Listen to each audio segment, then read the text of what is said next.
Assalamualaikum warahmatullahi wabarakatuh.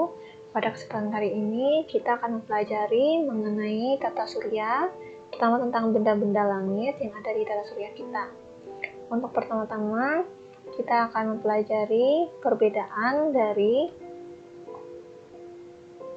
komet, asteroid, meteoroid, meteor, dan meteorit. Berbeda ya, komet, asteroid, meteoroid, meteor, dan meteorit. Jadi yang dipakai D, yang satunya pakai T gitu ya. Pertama kita akan bahas mengenai komet. Jadi komet ini adalah suatu benda langit yang terdiri dari debu, batu, logam, dan juga es yang melingkupinya. Ketika komet ini mendekati matahari, jadi komet ini memiliki suatu orbit yang nanti berbentuk elips ya. Jadi ada yang area mendekati matahari dan ada area terjauh dari matahari. Kemudian ketika dia mendekati matahari, dia akan bersublimasi di perubahan dari kondisi padat menjadi suatu gas. Nah, dia ketika mengenai cahaya matahari atau lebih tepatnya solar wind, itu dia akan berbendar. Berbendar itu seperti ini, bercahaya, namanya itu koma. Nah, jadi ketika tadi yang saya jelaskan, ketika dia terbang atau menuju orbitnya mengitari matahari, dia akan terkena solar wind atau angin tata surya. Angin tata surya itu kalau Anda anggapannya itu adalah ketika Anda naik motor misalnya dengan kecepatan tinggi, lalu baju-baju Anda itu kan pasti akan terkena angin berlawanan dengan arah anginnya, jadi berkibar ke belakang. Jadi komet itu seperti itu. Dan yang ini adalah sublimasinya. Jadi yang tadi berubah ya dari padat menjadi gas. Karena hasil sublimasinya ini berterbangan di belakangnya, maka komet ini juga sering disebut bintang berekor. Untuk komet sendiri memiliki masa periode orbitnya yang panjang, itu lebih dari 200 tahun untuk dari titik awal, dan yang terpendek itu ada yang kurang dari 200 tahun.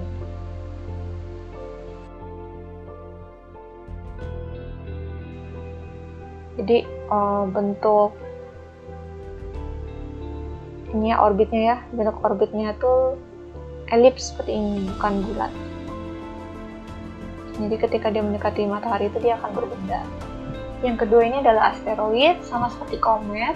Dia juga memiliki penyusun dari debu, batu, dan juga logam. Cuma bedanya dia tidak ada es yang melingkupinya. Nah, ini biasanya terletak di asteroid belt atau sabuk asteroid. Nah, ketika dia menghantam bumi, itu akan menjadi kehancuran yang sangat besar. Contohnya itu ketika zaman purba 65 miliar tahun yang lalu, itu di daerah Meksiko ya, itu terjadi adanya meteorit yang masuk ke bumi yang mengakibatkan kehancuran. Akibat dari hal ini, maksudnya asteroid ya, akibat dari hal ini, asteroid ini menyebabkan kepunahan dinosaurus. Jadi akibat dari hal ini, bumi itu mengalami masa kegelapan, tapi debu-debu hasil benturan itu dia berterbangan di sekitar lapisan udara, lapisan atmosfer kita, sehingga sinar matahari itu sulit untuk menembusnya. Jadi tentu saja akibat kejadian ini banyak tanaman yang mati. Jadi yang pertama mati itu adalah hewan-hewan yang pemakan tumbuhan. Selanjutnya, akibat eksploitasi ini, jadi selain ada dinosaurus yang mati juga karena ledakan itu, karena misalnya kan terjadi gempa ya, gempa yang parah, kemudian mempengaruhi gempa tektonik, mempengaruhi juga gunung Merapi sana. Jadi yang selamat dari bencana itu akan mati karena kelaparan. Gitu. Jadi makanya terjadi kepunahan dinosaurus. Jadi kita sudah asteroid, sekarang meteoroid pakai D. Jadi meteorit ini adalah sebongkah batu dari alam luar angkasa yang ukurannya itu lebih besar daripada kerikil, tapi sangat lebih kecil daripada asteroid yang tadi, ya, yang menghancurkan, yang maksud saya yang menyebabkan kepunahan si dinosaurus itu. Nah, biasanya ukurannya itu hanya sebesar bola golf. Jadi ini juga bisa ditemukan dari sabuk asteroid ataupun benda langit yang dari bulan ataupun Mars yang terjatuh. Kemudian selanjutnya adalah meteor. Meteor ini adalah meteoroid yang menabrak atmosfer bumi, gitu ya. Meteoroid yang menabrak atmosfer bumi. Jadi karena kita memiliki atmosfer, jadi ketika benda ini menyentuh atmosfer kita, dia akan langsung hancur ya, karena gesekan udara dan gesekan udara. Jadi dengan satu benda dengan kecepatan yang sangat tinggi, kemudian terkikis oleh udara, itu akan lama-lama akan menimbulkan panas.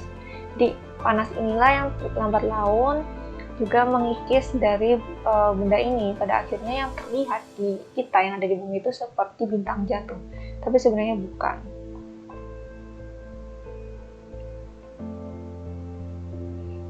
Ya.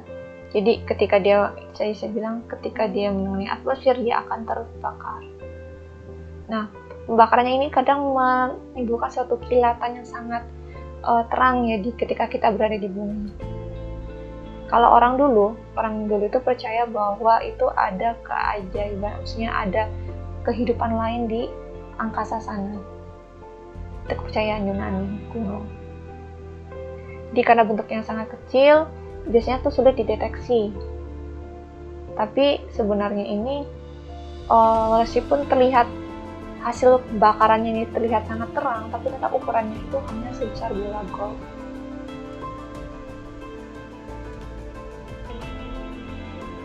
Selanjutnya adalah meteorit.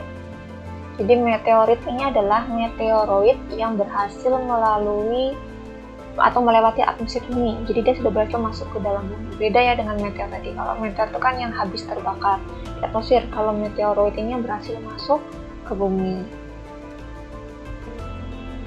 Ini berhasil menembus bumi. Kalau yang tadi kan yang tidak. Jadi karena ukurannya sangat kecil, biasanya ini juga sudah dideteksi datangnya. Jadi tiba-tiba sudah ada aja gitu.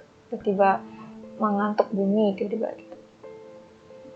Jadi meskipun dia sangat kecil, tapi jika suatu benda ini melaju dengan kecepatan yang sangat tinggi, maka sekali lagi ya, dia memiliki energi kinetik yang sangat besar. Jadi meskipun kelihatannya kecil, benda ini, meteoroid ini sangat berbahaya ketika dia terhempas ke bumi.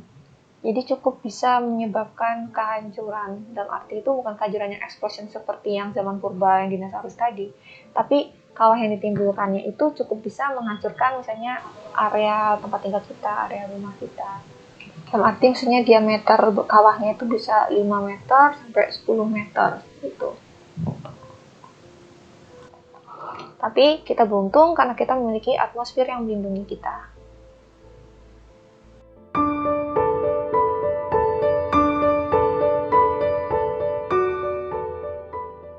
The solar system, our home in space. We live in a peaceful part of the Milky Way.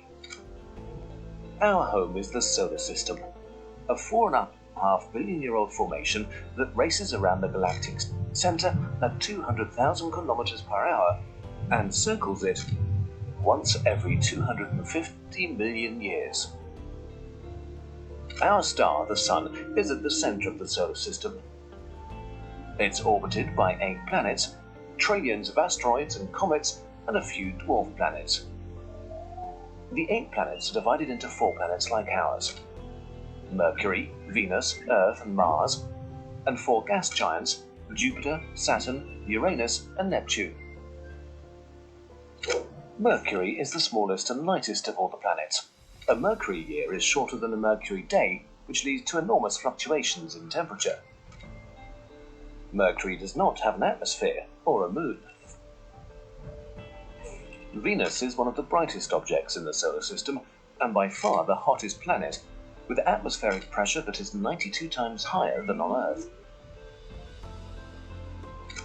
An out-of-control greenhouse effect means that Venus never cools below 437 degrees Celsius, Venus also doesn't have a moon. Earth is our home, and the only planet with temperatures that are moderate enough to allow for a surplus of liquid water. Furthermore, it's so far the only place where life is known to exist. The Earth has one moon.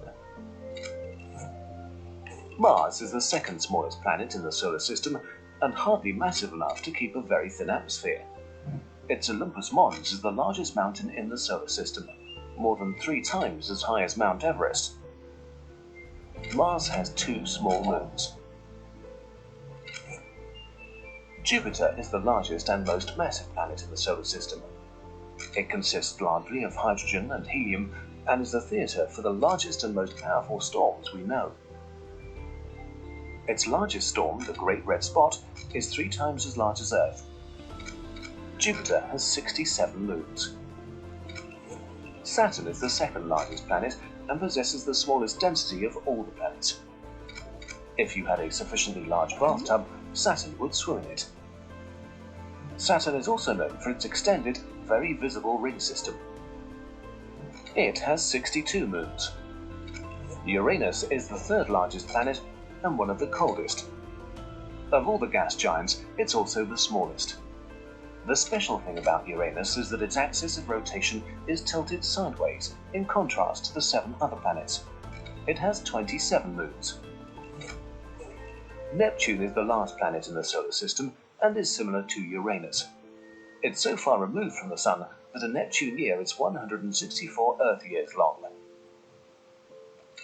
The highest wind speed ever measured was in a storm on Neptune at just under 2,100 kilometers per hour. Neptune has 14 moons. If we compare the sizes of the planets, the differences between them become even clearer. Jupiter is the leader in terms of size and weight.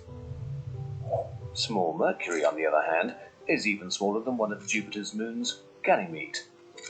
Jupiter is so massive that alone it contains roughly 70% of the mass of all the other planets and has a massive impact on its surroundings.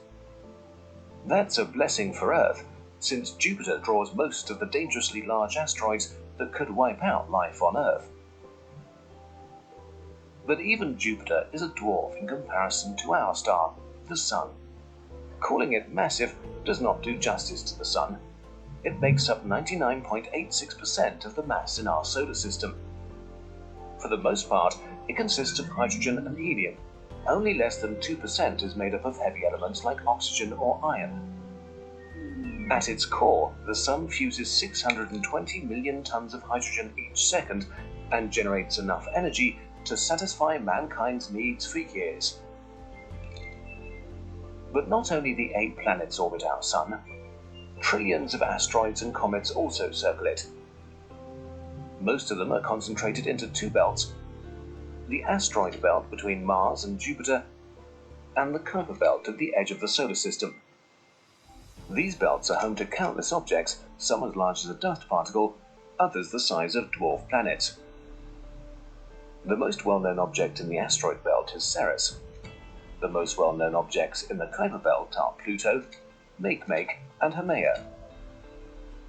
Usually, we describe the asteroid belt as a dense collection of bodies that constantly collide.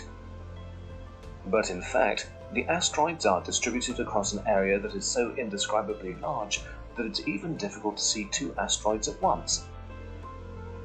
Despite the billions of objects in them, the asteroid belts are fairly empty places, and nonetheless, there are collisions over and over again. The mass of both belts is also unimpressive. The asteroid belt has a little less than 4% of our Moon's mass, and the Kuiper belt is only between 1/25th and 1/10th of Earth's mass. One day the solar system will cease to exist. The Sun will die, and Mercury, Venus, and maybe Earth too will be destroyed. In 500 million years, it will become hotter and hotter until at some point it will melt Earth's crust. Then the Sun will grow and grow and either swallow Earth, or at least turn it into a sea of lava. When it has burnt up all its fuel and lost most of its mass, it will shrink to a white dwarf and burn gently for a few billion more years before it goes out entirely. Then, at the latest, life in the solar system will no longer be possible. The Milky Way will not even notice it. A small part of it in one of its arms will become just a tiny bit darker, and mankind will cease to exist, or leave the solar system in search of a new home.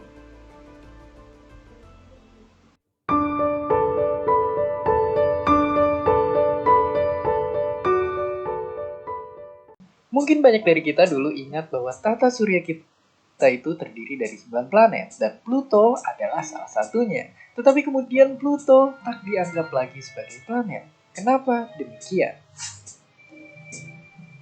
Pluto ditemukan pada tahun 1930 oleh seorang astronom yang mengira bahwa ia telah berhasil menemukan planet ke-9 di tata surya kita setelah Neptunus. Pluto untuk sebuah planet di tata surya kita ukurannya memang terbilang kecil, tetapi para astronom pada saat itu sangat yakin bahwa Pluto memang planet ke-9 di tata surya kita. Kemudian permasalahannya muncul ketika teleskop yang lebih canggih berhasil dikembangkan pada saat itu. Dari hasil pengamatan, kita mengetahui bahwa Pluto hanyalah salah satu dari banyak sekali objek langit yang berada di area yang bernama Kuiper Belt. Di Kuiper Belt ini terdapat sekitar 70.000 objek langit seperti Pluto. Salah satunya adalah Eris yang ukurannya lebih besar dari Pluto, di mana akhirnya itu membuat status Pluto sebagai planet dipertanyakan. Banyaknya objek langit seperti Pluto di luar sana membuat para astronom akhirnya membuat syarat untuk sebuah objek langit bisa disebut sebagai planet. Syarat pertama adalah objek tersebut harus mengorbit matahari. Syarat yang kedua, objek tersebut harus berbentuk bulat sebagai pertanda bahwa objek tersebut memiliki gravitasi yang cukup kuat. Dan syarat yang terakhir adalah objek tersebut harus merupakan objek dengan gravitasi yang cukup kuat sehingga dapat membersihkan objek-objek lain dari orbitnya. Dan syarat terakhir inilah yang tak bisa dipenuhi oleh Pluto yang malang. Idealnya Pluto harus membersihkan objek-objek lain di sekitarnya untuk dapat disebut sebagai planet. Tetapi kemudian untuk mengelompokkan planet-planet seperti Pluto ini, para astronom menciptakan sebutan khusus yang bernama dwarf planet atau planet kerdil.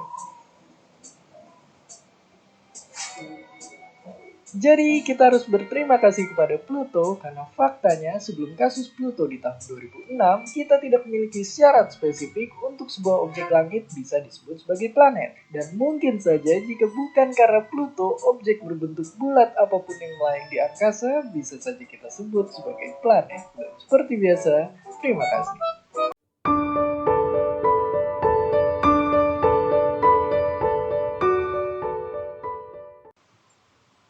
4.6 billion years ago, an enormous cloud of gas and dust, called a solar nebula, swirls in the Milky Way galaxy. A new solar system is born, our solar system.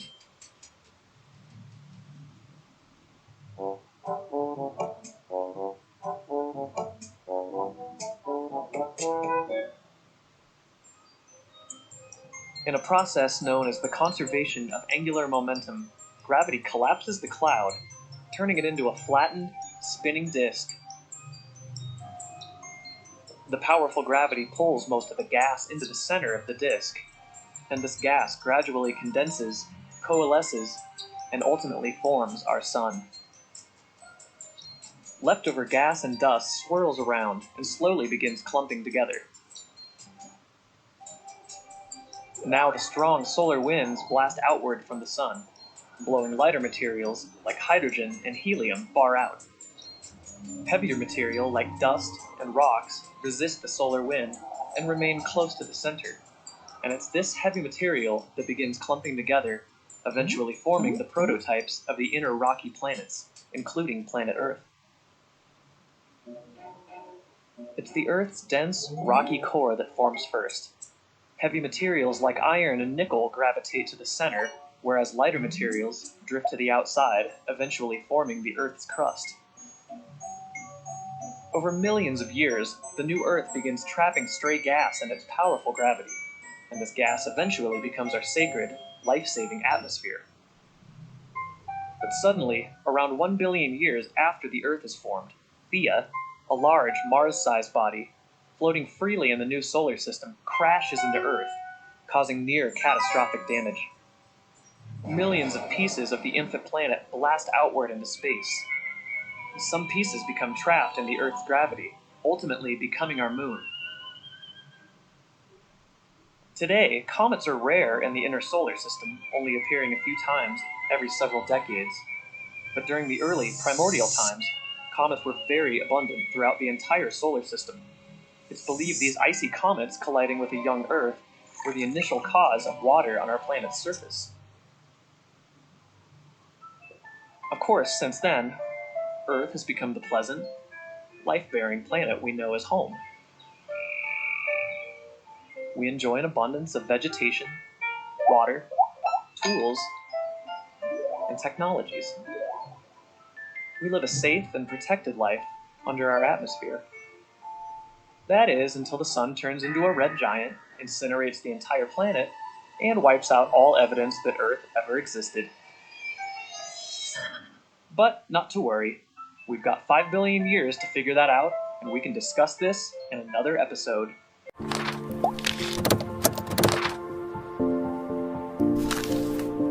أولم ير الذين كفروا أن السماوات والأرض كانتا رتقا ففتقناهما وجعلنا من الماء كل شيء حي أفلا يؤمنون. Baik, hari ini kita sudah belajar mengenai berbagai hal mengenai alam semesta, penciptaannya, dan juga benda-benda lain atau benda-benda langit ya. Dan hari ini kita akan mengkaitkannya dengan salah satu ayat, yaitu surat Al-Anbiya ayat 30. Dan apakah orang-orang yang kafir tidak mengetahui bahwasanya langit dan bumi itu keduanya dahulu adalah suatu yang padu. Kemudian kami pisahkan antara keduanya.